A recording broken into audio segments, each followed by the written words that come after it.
Most people have learned over the years that we all need to be diligent and incredibly careful when we're online in any capacity.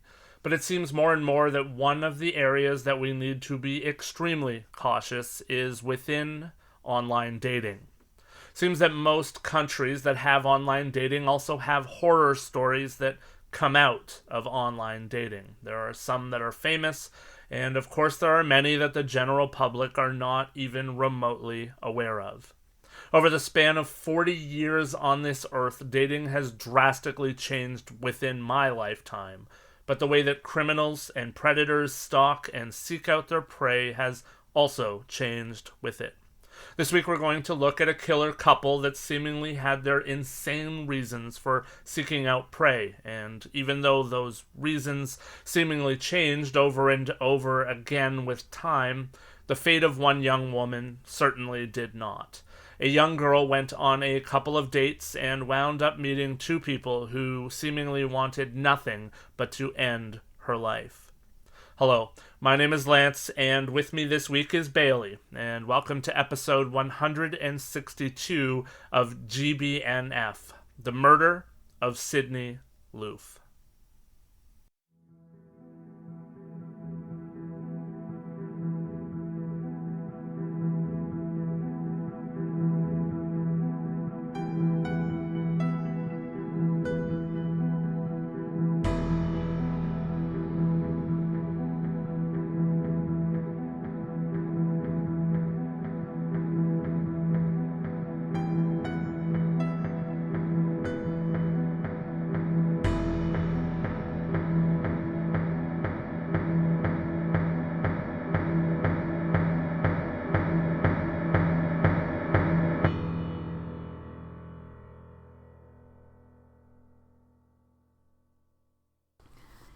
Hey Lance, today I not only get to share the co-host chair with you, but I also get to share my name with one of the murders in this case. So like you said, let's dive into the case of Sydney Loofe. Sydney Irene Loofe was born on August 21st, 1993 in Broken Bow, Nebraska. She was known for her warm smile, love of the outdoors, sports, including golf, basketball, and was a very skilled fisher. She was also described as a kind, free-spirited, natured person. Sydney grew up in a very close-knit family and had a passion for animals, friends, and life itself. At a young age, Sydney was unfortunately diagnosed with scoliosis, which is the sideways curvature to the spine, which limited her ability to do the activities she enjoyed most, aside from fishing. This probably could have been a very big contributing factor to her depression. At the time of her death, Sydney was only 24 years old and working at the hardware store Menards, and looking to make meaningful connections with other people in her life. It was this search for connection that led Sydney to the dating app Tinder. Little did she know the choice would ultimately lead to her tragic demise. That tragic demise, unfortunately, would, as I said off the top, come at the hands of two people that Sydney met on that dating app. And I'm going to quickly discuss those two people now to give you a bit of their backstory. Bailey Marie Boswell was born on February 26th of 1994, and she was raised in Leon, Iowa. When she was just a baby, her life saw its first piece of tragedy when her biological father was murdered. In spite of that, though, it seemed that early on in her adolescence, Bailey managed to excel. She was an excellent student, she brought in good grades, and she was also very athletic. She was the fastest runner on her relay team, and she was a high-scoring player on her high school basketball team. Many people do remember her as someone that almost everyone looked to and believed she could accomplish anything that she ever set her mind to. That was proven as well when Bailey was offered a scholarship to play college basketball. Unfortunately, though, as plenty of people often do, she wound up falling into the pit of substance abuse that can come with that popularity, and that caused her to turn down the scholarship and continue to descend into a different lifestyle after she graduated from high school. In 2006, Bailey ran afoul of the law for the first time when she was given a small $400 fine for possession of recreational drug paraphernalia. Bailey would have a daughter with a man named Freddie Pennell, whom she was married to, but Bailey's mom has said that the relationship the two shared likely served to push her further down into the dark hole that she was already in. She said that the relationship between Boswell and Pennell was physically, emotionally, and sexually abusive. Priscilla said that Pennell had beaten up Boswell when she was pregnant and even kicked her in the face. She also said that Pennell had a drug addiction that led to authorities taking their daughter away from them when she was school-aged, and Boswell had never regained custody of their daughter. It's been said that when Boswell finally broke away from Pennell, she made a move to Iowa in hopes that she would take her life back, but instead, what she found was a man named Aubrey Trail, who responded to an ad that she posted on the sex marketplace Backpage. She was seeking for a sugar daddy. For those of you who are unfamiliar with that term, a sugar daddy is a richer, older man who gives gifts and a better lifestyle to a younger woman in return for companionship and sexual favors. Aubrey Clifton Trail was trouble. He was born in 1966, making him 28 years older than Bailey. Aubrey also, it should be noted, experienced a lot of trauma in his early life at the hands of people that should have been taking care of him. At the age of just 2, he was abused by his parents, and for a long time he was instead raised by his grandfather. Trail, though, did return to his parents' home and again was continuously abused by his stepfather. Trail went from his parents to his grandfather to many different foster homes and became just another child in the system until finally he found himself in jail as a teenager.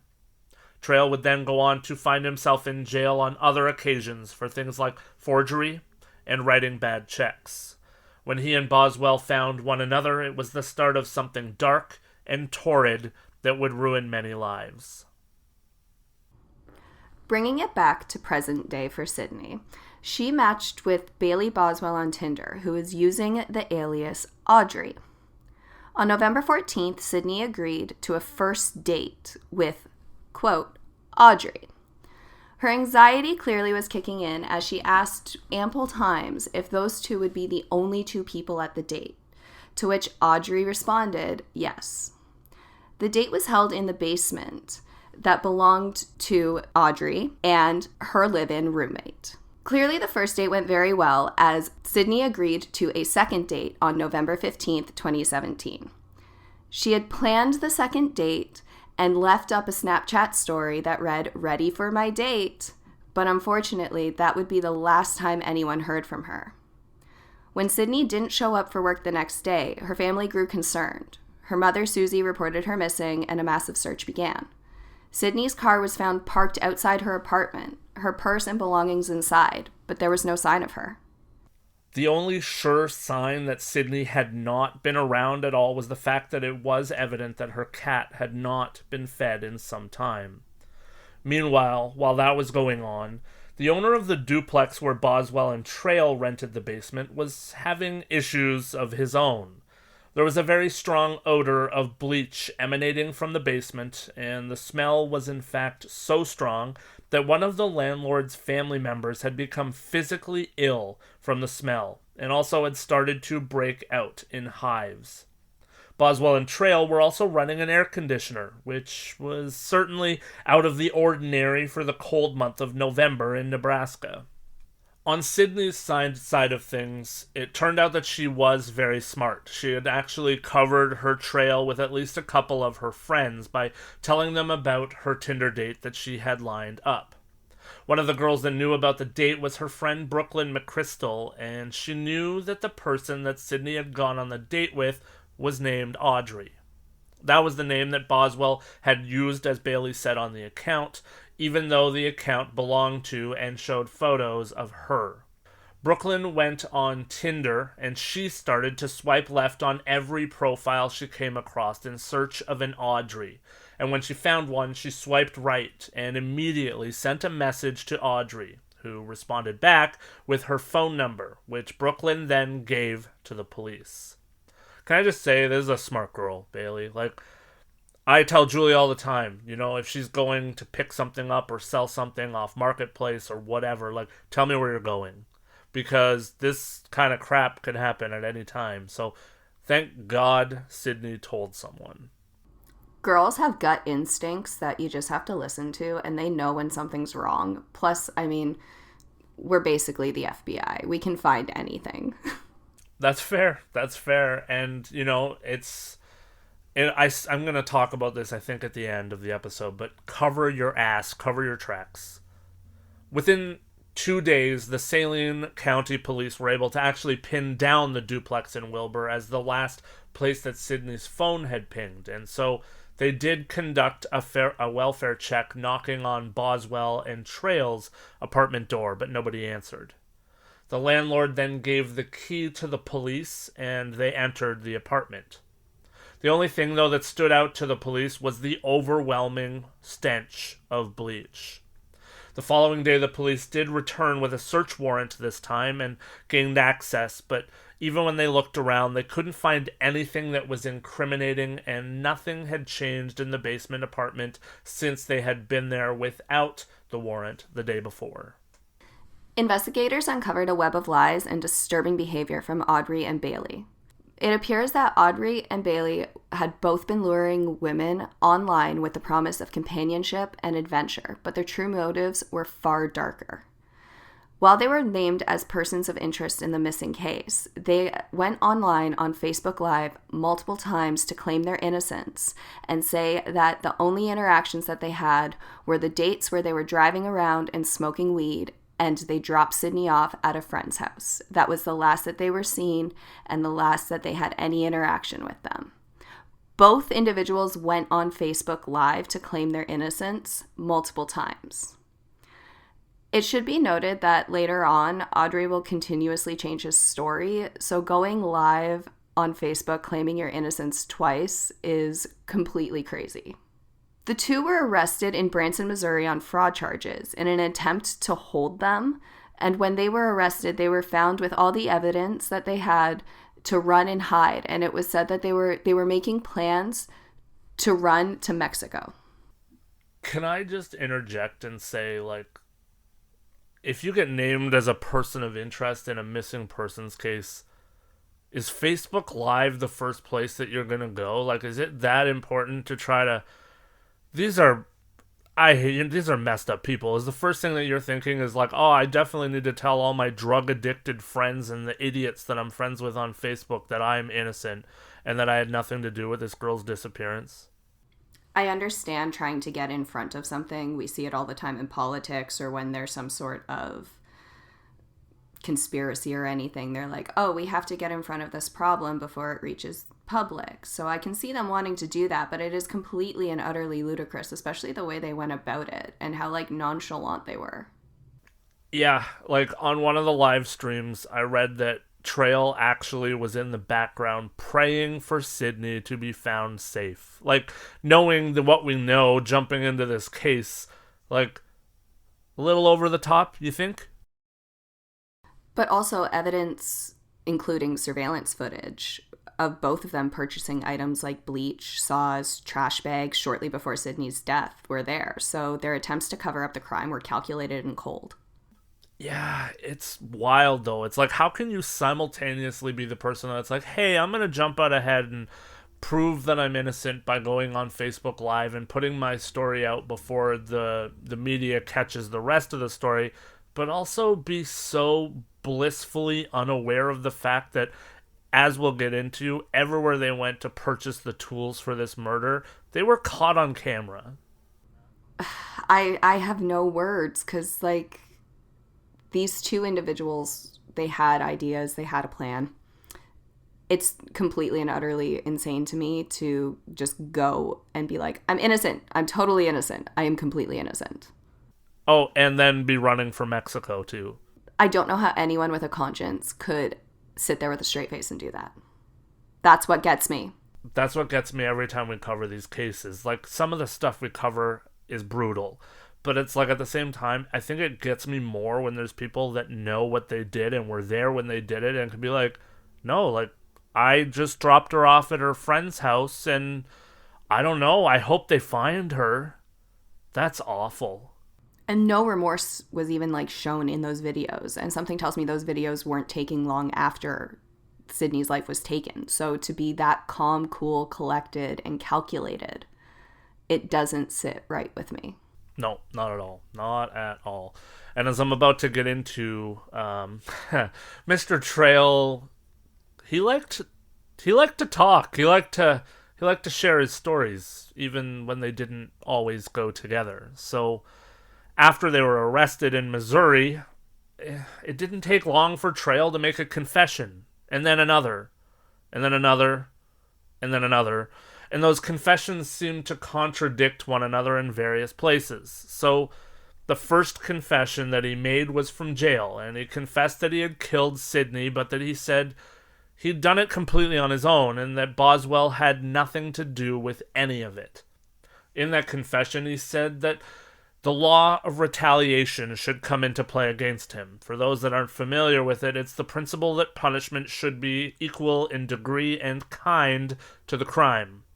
The law of retaliation is where the phrase an eye for an eye stems from, but it actually comes from the book of Exodus. And Bailey's going to hate it because I'm going to preach. But in the Bible, chapter 21, verses 23 to 25 says, "But if there is serious injury, you are to take life for life, eye for eye, tooth for tooth, hand for hand, foot for foot, burn for burn, wound for wound, bruise for bruise." Trail said that he wanted to be executed for the murder of Sydney because that was the only justice that he deserved. In his second confession, Trail said that Sydney had died following a third date with Boswell that had happened on November 16th. Interesting that contradicted the Facebook Lives immediately, as that would have been after they said they dropped her off at her friend's house and never saw her again. In a third confession, he said that he, Sydney, and Boswell were going to act upon a sexual fantasy where he would have a threesome with the two women and he would then choke Sydney. He said, though, that when he was choking Sydney, she had died accidentally, as that was never his intention at all. He said that while he had killed Sydney and Boswell had been there, none of it was on purpose. Then came, you guessed it, a fourth confession. He took back some of his previous confessions and said that there was no intentions at all to act out a sexual fantasy and there was no intention to have a threesome. He said that he had just accidentally choked Sydney to death. Somewhere along that winding road of confessions, Trail had also told the FBI that he was paid by others that had special kinks to make movies for them. He said that he used part of the money that he was paid to pay for the actors and actresses that would be in his movies, and he said that he had paid Sydney. He said that he did understand going in that choking was a kink and that there was a chance that someone could die while being choked in a sexual manner. Even though there was a plethora of confessions from Trail, authorities did believe that somewhere in the middle of all of that was at least some truth. Trail did tip investigators off as to the location where he had thrown Sydney's phone, which was at Wilbur's Check Cemetery, and when they went there, they found her phone, her driver's license, and a credit card with her name on it. Investigators were finally able to locate Sydney's remains after piecing together the days that led up to Sydney's murder and the items that had been purchased to carry it out. The FBI and local police departments found body parts, sex toys, apparel, and other items that were all wrapped inside of many different 30-gallon black trash bags along a gravel road that was just north of Edgar, Nebraska, about an hour west or 60 kilometers west of Wilbur. Sydney's remains were able to be quickly identified when they found part of her arm, and they recognized the tattoo that she had, which, heartbreakingly in hindsight, said, "Everything will be wonderful someday." In all, 13 body parts were discovered over 17 disposal sites, and the medical examiner determined that Sydney had been cut into 14 pieces, and that all of her internal organs had been removed before her remains were scattered by the killers. To this day, in fact, one of Sydney's upper arms has not been found, and her clothing that she had been wearing in her last Snapchat photo that Bailey referenced before her date were not found until March of 2018. I gotta double back to what we were just talking about, Bailey. Like, these people were claiming their innocence on Facebook and saying they had nothing to do with it. And it's not even like they just shot or stabbed this poor girl. They dismembered her.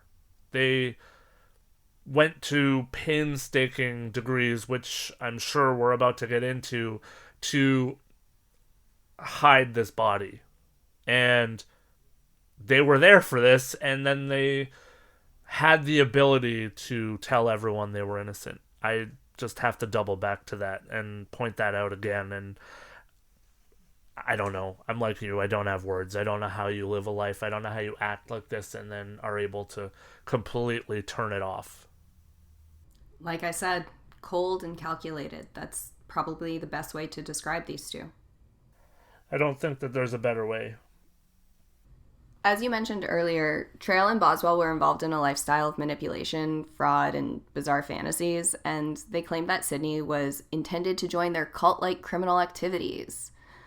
But evidence showed premeditation, including the purchase of disembodiment tools before the date, the stalking. In fact, he actually ran directly into her at the store when kind of staking out the whole job.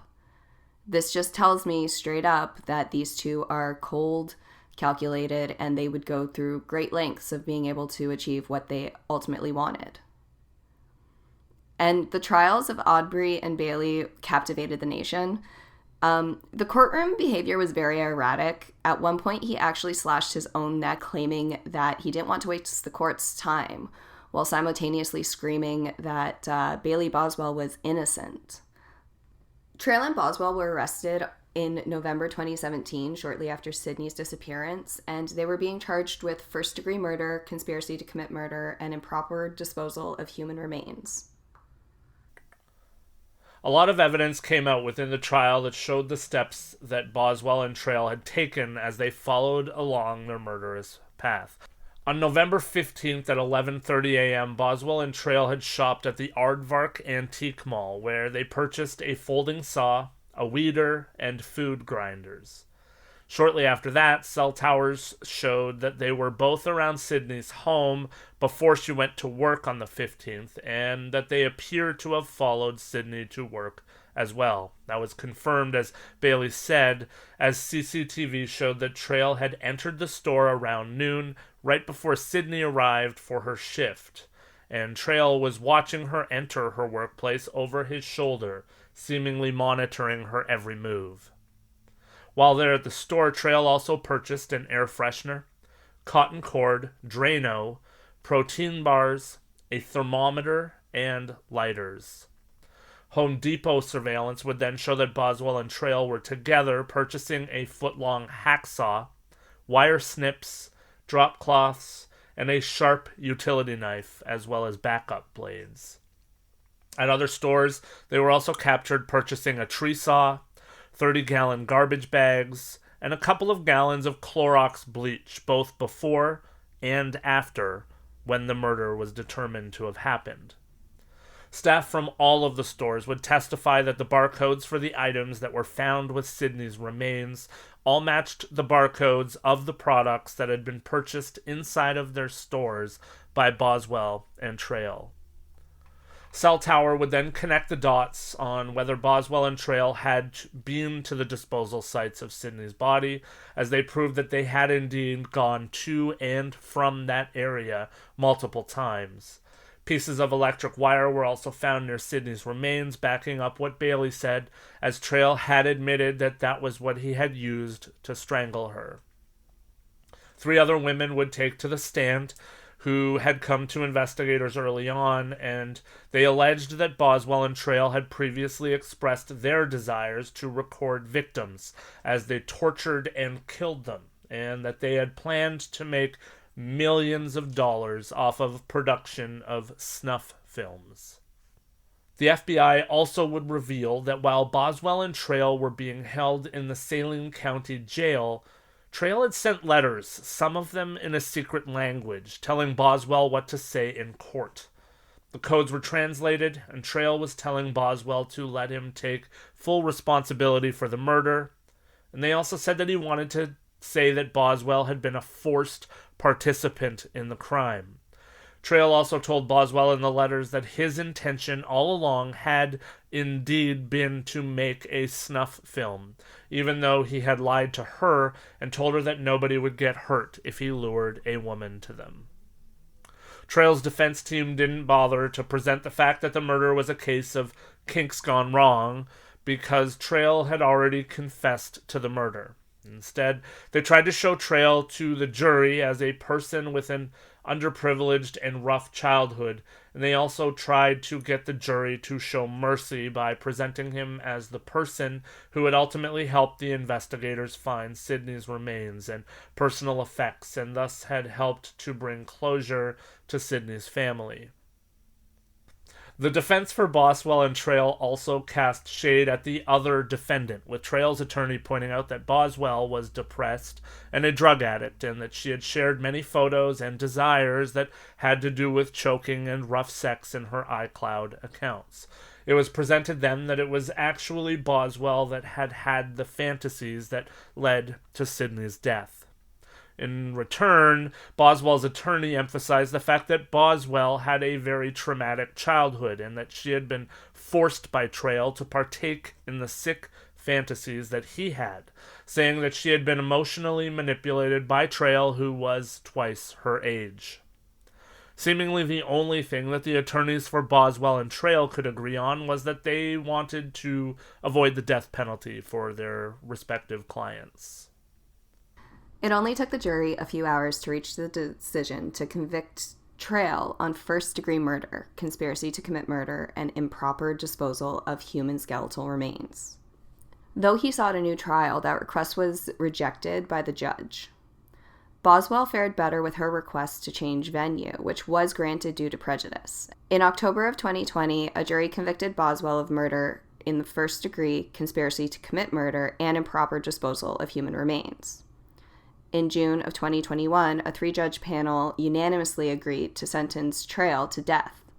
Appealing the sentence, Trail sought to represent himself, which was a request that was denied. And Boswell was sentenced to life in prison after one of the 3 judges said that Boswell's actions did not meet the standard of exceptional depravity needing for the imposition of capital punishment. Did this one make you shake your head a bit? Just the fact that seemingly these two killed Sydney together, and yet, the decision is unanimous to put Trail to death, but one judge dissents, and that saves Boswell from a death sentence. Did that strike you at all? It kind of did, but also like the lengths that Trail went through to almost portray the innocence of Boswell could have been a contributing factor to make the judge kind of lean more so to be like, yeah, she was actually manipulated by someone twice her age. She had a traumatic childhood. Like, she was a drug user, and he took advantage of that. So I could see how a judge would be swayed, but at the same time, as I've said ample times in this case, cold and calculated. They both decided to do this. They both acted on this, and it was proven many times that they attempted to do this prior to even their successful murder of Sydney. Yeah, that's kind of where I landed. It's, I guess, one judge bought everything that seemed to go into saying that Trail was the full implicit guilty party, and there was at least that slight shadow of doubt that I guess in the end stopped Boswell from facing that same death sentence. It is interesting to note, though, that even though Boswell was found guilty of first-degree murder, conspiracy to commit, it actually made her the first woman in Nebraska's history to face the death penalty. I have a question for you, just off the cuff, because I've often, if you if you found yourself in this situation, where would you rather face the death penalty or face life in prison without the chance of parole? To be honest, I think I'd take the death penalty because the way I see it is either way, I am going to be locked in one room being told what to do. I have no freedom. That is not a life. I am a caged animal, essentially, at that point. That is not a life. Yeah, I'm in the same place because if you get a life sentence with no chance of parole, it's like the odds of you ever seeing the outside again are slim and none, and Slim probably left town. And I am a firm believer. I don't think I've shared too much on the podcast, but I am a firm believer in the death sentence and the death penalty when it comes to cases where you definitively have proof that the person is guilty of murder. Someone like this, someone like Paul Bernardo, someone in that ilk where you know that you know that you know, and there's literally no shadow of doubt. And I think I liked the way it went in this case. To double back, I think with Boswell, there was that slight shadow of doubt. So I do actually applaud the one judge for not subscribing to the death penalty for her, because there is that slight, ever so slight chance that she was just another victim to some extent. However, to do the planning and the things that they did, obviously there's no innocence here. So I guess I do subscribe to the fact that she deserves life in prison. For me, I can't fathom what living in life in prison for the rest of my life would be like. But also you have to consider that you're asking me and yourself, two people who have consciences, two people who are unable to actually do these kinds of things, where if we were put in this position, I'm sure we would show some sort of remorse. Like if it was a genuine kink accident, that would be remorse because I was trying to have fun and then I just took someone's life.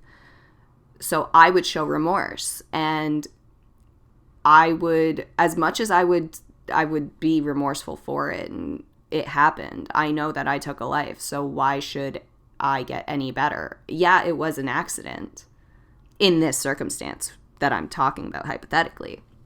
But at the same time, these two never showed a single morsel of remorse, which tells me, again, that you mentioned it, they are the modern day Ken and Barbie. They are Bernardo and Homolka.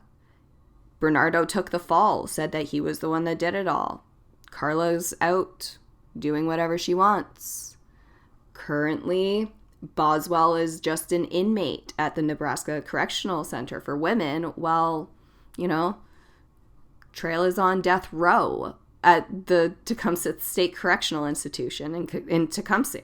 That's fair. It's funny that I brought up Bernardo, and I actually didn't even draw this connection as studying this case, but it's very similar. Here you have Boswell literally going on Tinder using the modern day way to find a victim seemingly for her boyfriend who wanted the victim. It's actually crazy, the parallels here. And there's Carla Homolka's sister being presented to Paul Bernardo on a silver platter. And that is exactly the correlation that I read throughout this entire case, which is, again, why I'm so convinced that it was cold and calculated, and all of this back and forth of, I'm innocent, I didn't do it, it was a sex kink, it wasn't, we were doing a film, we weren't. And then Boswell being like, oh, well, actually, yeah, I'm going to let this man take the fall for it. I didn't see anything when investigating this case myself and doing the research where Boswell once took any sort of ownership for what she did. Everything came from him. And it's almost like he just decided that he would fall on the sword. I don't think there was any truth to him trying to defend her. I think that he just tried to fall on the sword because he was twice her age and he knew his goose was cooked. You know what I mean? So he somehow tried to save her and it didn't work. I don't know. I don't see him being the martyr in this of I'm going to fall on the sword and save her. I see it as him being like, I'm going to manipulate and get my way. I found someone who also likes to manipulate and get my way. Oh, look, I can have a name for myself and have all the attention in the world. Let me do the most dramatic thing possible and slit my own throat on television. That's a fair assessment.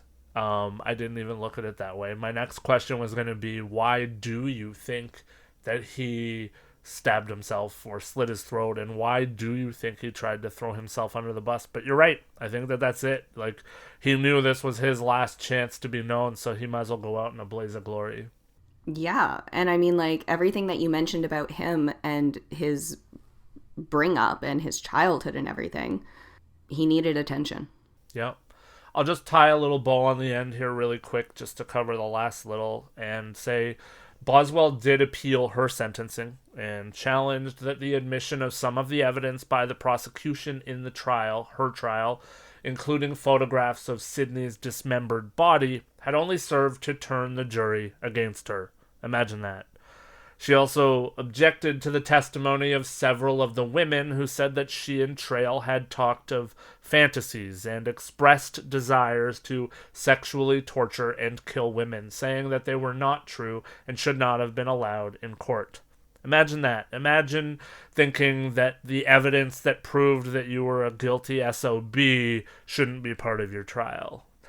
Regardless, on August 8th of 2023, Trail also petitioned the state of Nebraska to set his execution date. Presently, he's one of 11 prisoners on death row in Nebraska, but the state of Nebraska does not possess the necessary lethal injection drugs to carry out an execution. Nebraska has in fact not executed anyone in more than 6 years now, with the last being in 2018.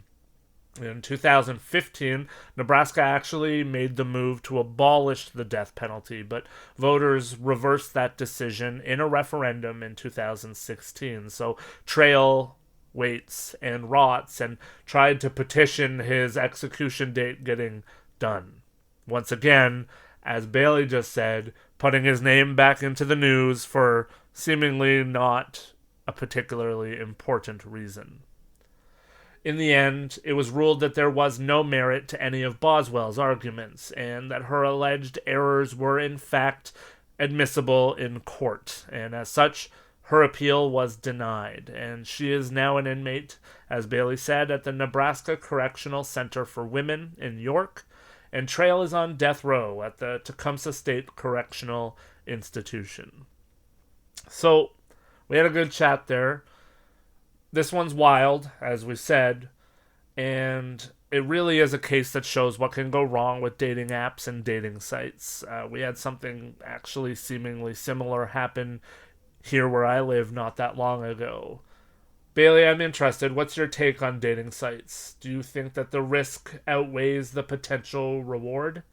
Why can't we go back to the good old days of meeting people in person for the first time? I think the whole progression of how easily accessible anyone is thanks to the internet these days has just gotten completely out of hand. Just in general, not even like relationship and dating wise. Facebook, Instagram, if you see someone online, they instantly message you, you have to message them back. Like, no one should have that much unlimited access to anyone. And especially when it comes to dating sites, I know that some dating sites have different kinds of platforms where you can be verified and you have to like show your ID and stuff like that. But initially when Tinder first came out, you could literally use whatever picture you wanted and whatever image you wanted, whatever name you wanted, whatever age. You could literally make up an entirely new person. There's an entire show called Catfish out there for a reason.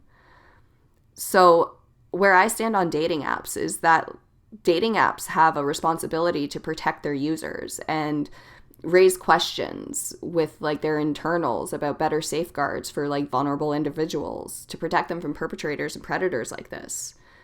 And honestly, I understand that it's not always authentic to meet someone on the street randomly because it's awkward to approach someone. You never know what's going to happen.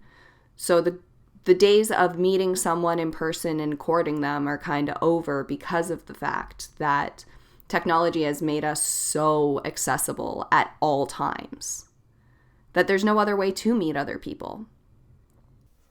Yeah, it's true. And I'll stand up and say right from the get-go, Julie and I met on a dating app. The funny story is, Julie's picture was of a curb outside of the hospital where we lived at the time. Not even a picture of her.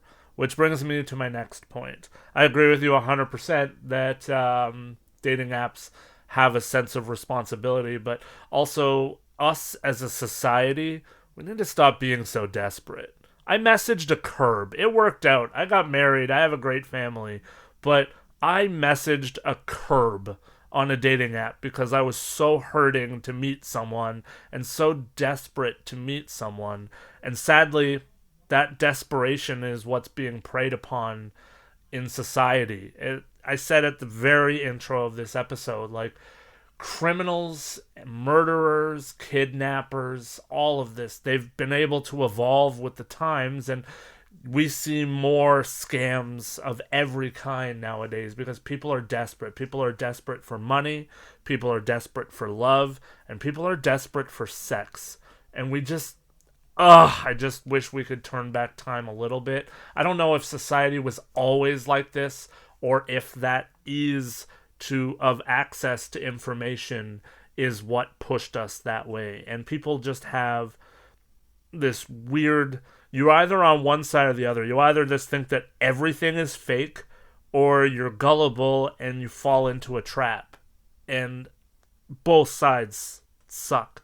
This is a girl who, you look at Sydney and she was desperate. She wanted love. She was looking for companionship.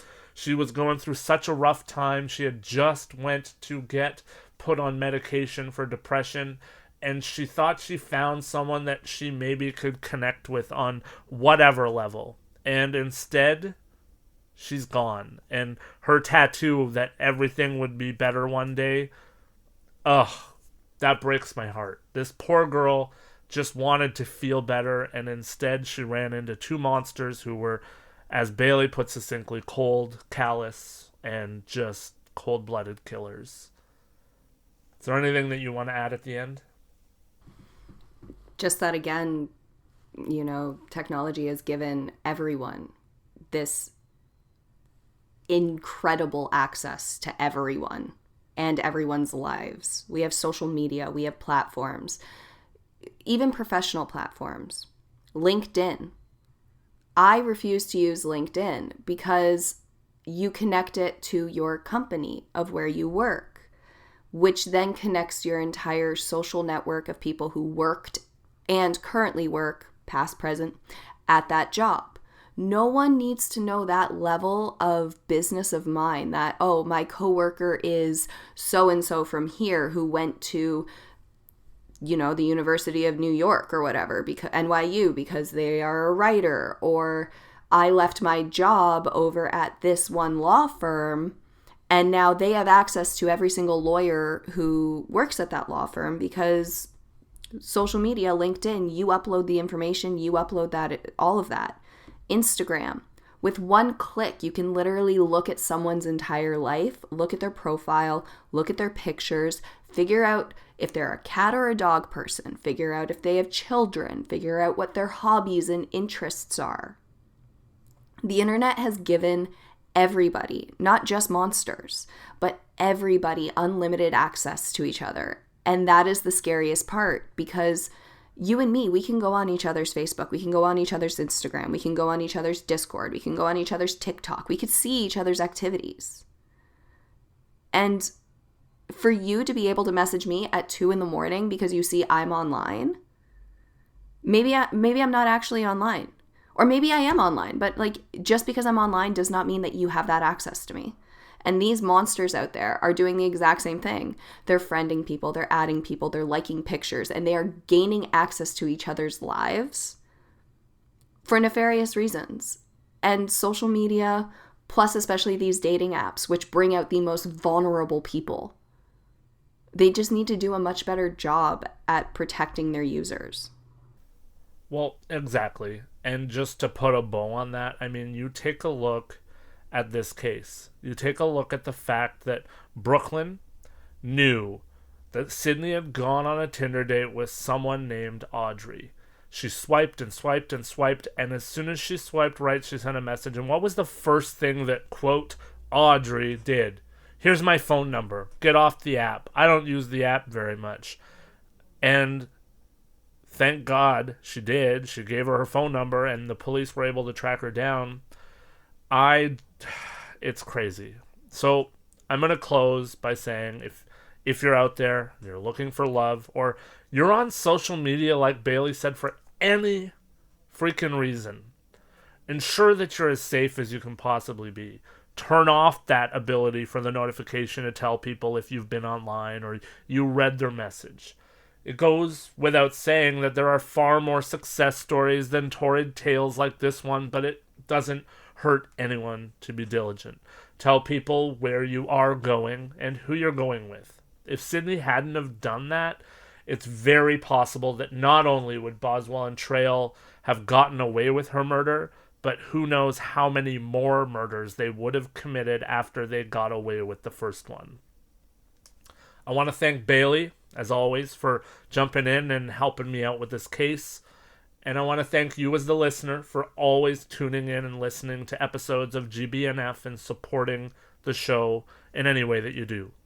I hope that you and yours are well in this Christmas season and that you continue to work hard to be safe and, of course, be better. We'll see you next week here on GBNF when we cover another horrifying case of true crime. Take care.